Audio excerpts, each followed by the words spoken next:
जय शिव शंकर, जय भोलेनाथ। भगवान शिव के बारे में तो हम सभी जानते हैं। जहाँ एक तरफ महादेव बहुत दयालु हैं, दूसरी ओर वे क्रोधी स्वभाव के भी हैं। उन्हें सच्चे मन से जो भी याद करता है उसकी पुकार वो तुरंत ही सुन लेते हैं। भगवान शिव के प्रिय महीना जो कि है सावन, उसमें कई लोग अपने घर के मंदिर में शिवलिंग स्थापित करते हैं। अगर आपने भी अपने घर में शिवलिंग स्थापित किया है या फिर स्थापित करने की सोच रहे हैं तो आपको कुछ बातों का ध्यान रखना बहुत ज़रूरी है।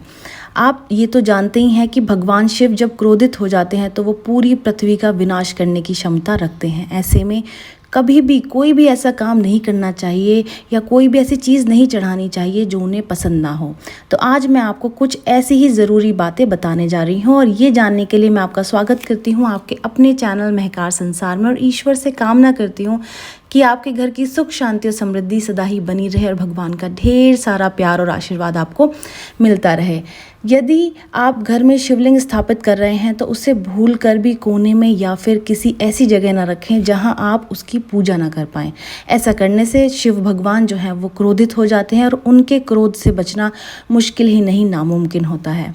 जैसा कि हम सभी जानते हैं कि हल्दी का जो इस्तेमाल है वो औरतें अपनी खूबसूरती को बढ़ाने के लिए करती हैं। भगवान शिव को खूबसूरत दिखने का कोई भी इच्छा नहीं होती है, वो सुंदर नहीं दिखना चाहते हैं। भगवान शिव एक पुरुष देवता हैं, इसलिए उन्हें हल्दी बिल्कुल भी पसंद नहीं है। तो याद रखें कि उनकी पूजा में कभी भी हल्दी ना चढ़ाएं। ये तो पूरी दुनिया जानती है कि हिंदू महिलाएं अपनी पति की लंबी उम्र के लिए मांग में सिंदूर लगाती हैं और भगवान को भी सिंदूर अर्पित करती हैं। लेकिन भगवान शिव जो हैं वो विनाश के देवता हैं, इसलिए उन्हें सिंदूर बिल्कुल भी पसंद नहीं है। तो इस बात का विशेष ध्यान रखें कि उन्हें भूल कर भी सिंदूर ना चढ़ाएं। जिस दिन या जिस जगह पर एक बार शिवलिंग आपने स्थापित कर दिया उसे वहाँ से हटाना नहीं चाहिए। अगर किन्हीं विपरीत कारणों से शिवलिंग को एक स्थान से दूसरे स्थान पर स्थापित करने की नौबत आ रही है या किन्हीं कारणों से, किन्हीं वजहों से, या आप स्थानांतरण की वजह से आपको शिवलिंग जो है वो दूसरी जगह पर स्थापित करना पड़ रहा है, तो एक बात का ध्यान अवश्य रखें कि शिवलिंग को हटाने से पहले उसे गंगा जल और ठंडे दूध से स्नान कराएं, उसके बाद ही जगह को बदलें। ऐसा न करने पर भगवान शिव क्रोधित हो जाते हैं, तो इस बात का आप विशेष ध्यान रखें। कुछ लोग होते हैं जो सोचते हैं कि सीधे दुकान से पैकेट वाला दूध खरीद लिया और उसे चढ़ा दिया, अपनी सहूलियत के हिसाब से ऐसा करते हैं। ऐसा करने से बचना चाहिए। शिवलिंग पर हमेशा आप बर्तन से ही दूध चढ़ाएं। आप भले ही पैकेट का दूध लें या फिर दूध वाले से दूध लें, लेकिन जब आप शिवलिंग पर उसे अर्पित कर रहे हैं, आप उसे चढ़ा रहे हैं, तो वो हमेशा आप एक बर्तन से ही चढ़ाएं। आप बर्तन में दूध डालें और तब उसको भगवान को अर्पित करें। दूध चढ़ाते समय एक बात का अवश्य ध्यान रखें कि दूध जो है वो बिल्कुल ठंडा होना चाहिए। भले ही मौसम किसी भी तरीके का हो, ठंडा हो या गर्मी हो, लेकिन आपको जो दूध शिव भगवान को अर्पित करना है, जो चढ़ाना है, वो ठंडा ही होना चाहिए। शिवलिंग स्थापित करने से पहले इस बात का भी आप अवश्य ध्यान रखें कि शिवलिंग या तो सोने का होना चाहिए, चांदी का, या फिर पीतल का बना होना चाहिए। एक बात और ध्यान रखनी चाहिए कि बिना सांप वाला शिवलिंग आप भूल कर भी घर पर ना लाएं। आप इस बात को ध्यान रखें कि जब भी आप शिवलिंग खरीदें तो उसके ऊपर सांप जो है वो फन फैलाए हुए होना चाहिए, जो कि शिवलिंग को जो है वो कवर करे हुए होता है ऊपर छतरी की तरह। उस तरीके का शिवलिंग आप लेकर के आएँ। आप जब भी किसी शिव मंदिर में जाते होंगे तो आपने देखा होगा कि शिवलिंग के ऊपर एक पानी से भरा हुआ जो पात्र है वो लटका रहता है, जिससे हर समय बूंद बूंद करके जो है वो पानी टपकता रहता है। इसलिए जब आप भी अपने घर में शिवलिंग स्थापित करें तो पानी की व्यवस्था भी आप ठीक तरह से करें। दिन हो या रात, किसी भी समय शिवलिंग के ऊपर पानी गिरते रहना चाहिए।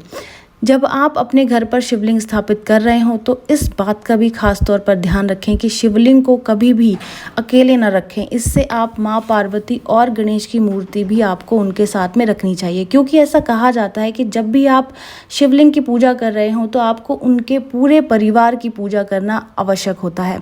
रोज़ाना स्नान करने के बाद शिवलिंग पर आप चंदन का टीका लगाएं। ऐसा माना जाता है कि इससे शिवलिंग जो है पवित्र और ठंडा रहता है। आपको इस बात का भी ध्यान अवश्य और हमेशा ही रखना चाहिए कि शिवलिंग पर कभी भी नारियल का पानी नहीं चढ़ाना चाहिए। ऐसा करने से भगवान शिव क्रोधित होते हैं। हालांकि आप इसकी जगह कच्चा नारियल चढ़ा सकते हैं।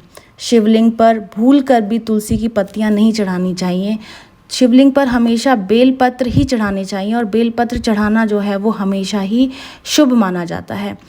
कोई भी पूजा शुरू करने से पहले शिवलिंग पर पंचामृत आप ज़रूर चढ़ाएं। पंचामृत दूध, गंगा जल, चीनी, दही और शहद से मिलकर बनता है। इन 5 चीज़ों को मिलाकर जो है वो गंगा जल बनाया जाता है। तो आप जब भी शिवलिंग की पूजा की शुरुआत करें तो इस पंचामृत को आप ज़रूर चढ़ाएं। जैसा कि मैंने कहा कि बेलपत्र बहुत ही शुभ माना जाता है। बेल जो है भगवान शिव को बहुत पसंद है और ऐसा माना जाता है कि ये फल चढ़ाने से इंसान की उम्र लंबी होती है। इसलिए आप भी सुबह स्नान करने के बाद बेल के फल को भगवान शिव को चढ़ा सकते हैं। इससे आपकी भी उम्र और लंबी हो जाएगी। जब बात फूलों की हो तो हमेशा शिवलिंग पर सफ़ेद रंग का फूल चढ़ाना चाहिए। कहा जाता है कि सफ़ेद फूल जो है वो भगवान शिव को बहुत ज़्यादा पसंद है और कहा यह भी जाता है कि भगवान शिव को भूल कर भी केवड़ा और चंपा का जो फूल है वो नहीं चढ़ाना चाहिए। ऐसा मानते हैं कि इन फूलों को भगवान शिव ने अभिशाप दिया था। जब भी शिवलिंग का अभिषेक करें तो इस बात का ध्यान रखें कि हमेशा शिवलिंग का अभिषेक चांदी, सोने या फिर पीतल से बने नाग योनि जैसे किसी पात्र में करना चाहिए। अभिषेक करते समय इस बात का भी ध्यान रखें कि अभिषेक कभी भी स्टील के स्टैंड में नहीं करना चाहिए। वो भी आप चढ़ाएं उसको कभी भी खुद ना खाएं। हमेशा शिवलिंग पर चढ़ाया हुआ जो भी फल है या जो भी प्रसाद आपने चढ़ाया है वो आप दूसरों में बांट दें। जो शिवलिंग पर चढ़ाए हुए खुद ही खा लेते हैं ऐसा माना जाता है कि उससे भाग्य बुरा हो जाता है। सिंदूर की तरह कोई भी सौंदर्य का जो भी प्रसाधन है या जो भी हम सुंदरता को बढ़ाने के लिए जो भी चीज़ या जो भी वस्तु का इस्तेमाल करते हैं वो चीज़ शिवलिंग पर नहीं चढ़ाई जाती है। ऐसी चीज़ें केवल आप माँ पार्वती की मूर्ति को चढ़ा सकते हैं। उम्मीद करती हूँ ये जानकारी आपके बहुत काम आएगी और अगर आपको ये वीडियो, ये जानकारी पसंद आई है तो वीडियो को लाइक कर दे, शेयर कर दे, चैनल को सब्सक्राइब कर दे, नोटिफिकेशन बेल को ज़रूर दबाएं क्योंकि आपको इस तरीके की वीडियोज़ यहाँ पर मिलती रहती हैं। तो चलिए मिलते हैं नई वीडियो में नई जानकारी के साथ में। जय शिव शंकर, जय भोलेनाथ।